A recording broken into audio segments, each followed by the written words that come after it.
It's time once again to delve into the world of scents, but with a cautionary twist. The 10 worst cologne mistakes.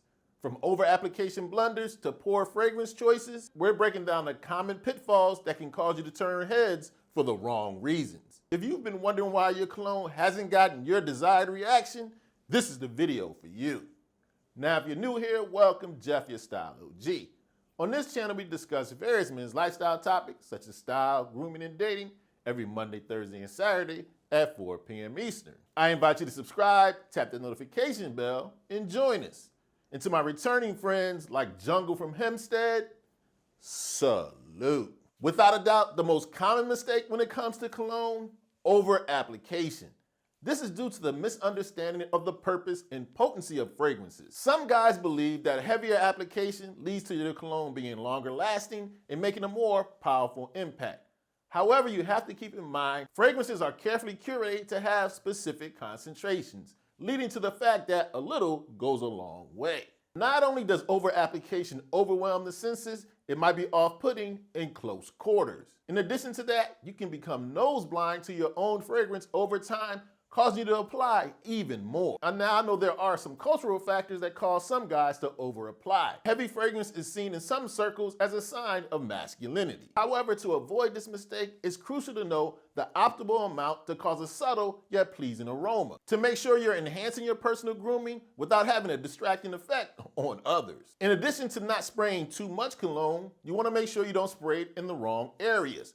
The correct areas: you want to spray your cologne on your pulse points. Pulse points are areas on your body where the blood vessels are closer to the skin's surface. The warmth of these areas enhances the diffusion of your fragrance, causing it to naturally develop and to last longer. One of some of the better pulse points: the base of the neck, your wrists, and behind your ears. Applying also to the chest or the inner elbows are great areas as well, as they create an enveloping, subtle scent. How many pulse points should you apply your fragrance to? Choose 2 to 4. And as a bonus tip, before applying to your pulse points, apply lotion first. Moisturized skin tends to retain scent longer than dry skin. Another common cologne mistake: not testing it before you buy it.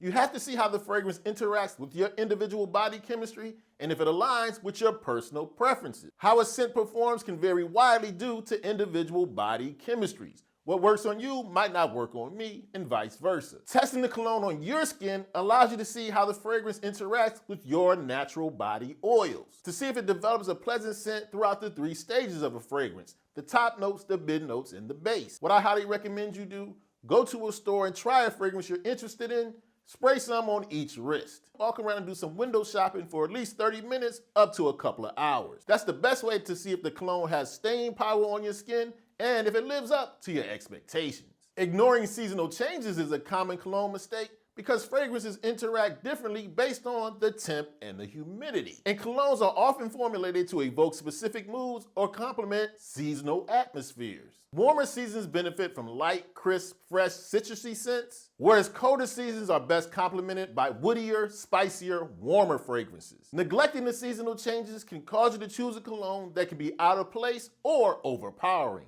Adapting your fragrances due to the seasons leads to a more harmonious and pleasant olfactory experience. Being mindful of seasonal changes allows you to curate a fragrance wardrobe that works with each part of the year. Spraying cologne directly on your clothing: another faux pas.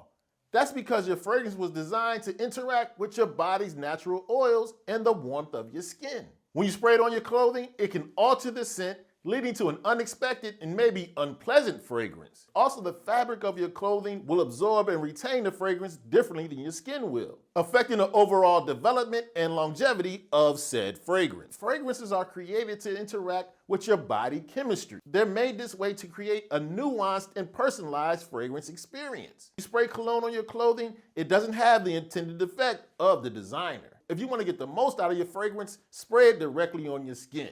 This will lead to a pleasing and personalized aroma. You want to make sure you're not making the mistake of not storing your fragrances correctly.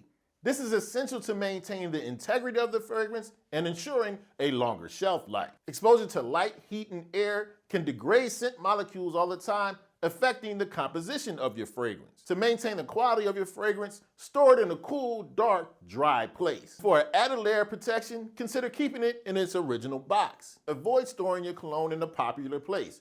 your bathroom. The changes in temperature and humidity in your bathroom can wreak havoc on your high-quality fragrances. By following proper storage protocol, not only will your cologne last longer, you'll make sure you get the desired effect from your colognes. Rubbing your cologne to your skin, another cologne mistake.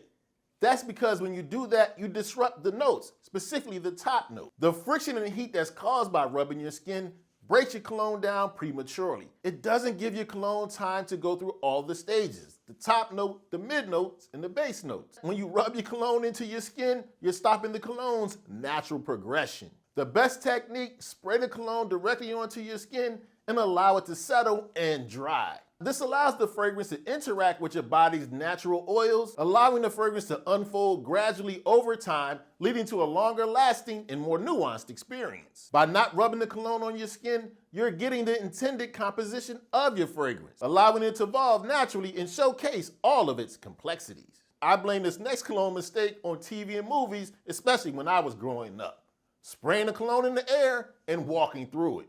A huge no-no. First of all, I need you to realize when you spray the cologne in the air, most of it is falling to the ground. A waste of money. When you do this, a huge amount of your fragrance disappears in the air instead of falling on your skin. As a result, the fragrance is probably not going to project as well, last as long, or have its desired effect. Also, the cologne is not falling evenly on your body, giving you an inconsistent scent profile. As we mentioned earlier, to get the best out of your fragrance, spray it on a couple pulse points. This leads to a more controlled and intentional application. A subtle but common fragrance mistake: buying too large a bottle of cologne. You see, fragrances, especially high-quality ones, are meant to be used sparingly. And once you open that cologne, it's going to degrade over time, impacting its overall quality. And I know larger bottles are often tempting because of the perceived savings. But if you can't use all of the cologne in that bottle before it depreciates, the value is lost. Furthermore, over time, your preferences may change. When you have this big bottle, you might feel like you have to wear it. Instead, if you bought a couple of smaller bottles, you have a more varied fragrance rotation. Opting for smaller bottles ensures a better fragrance wardrobe, and the cologne is more likely to have its desired effect and still align with your personal preferences. Next up is the cologne mistake more people make than any other one: not wearing cologne at all. Did you know that over 80% of men don't wear fragrance? That means the 20% that do stand out from the others. Guys who don't wear fragrance are missing out the powerful and positive addition fragrance makes to your personal grooming routine. Wearing cologne leaves a lasting impression on other people and can boost your self-confidence. Fragrances have the ability to evoke emotion, convey your personality, and give you an individual impression and identity. By not wearing fragrance, you could be missing out on the opportunity of creating a more refined and complete presence. Not to mention, wearing cologne in moderation is a reflection of self-care and an attention to detail. Choosing the right fragrance can add a layer of sophistication to your grooming routine, making it an integral part of your overall presentation.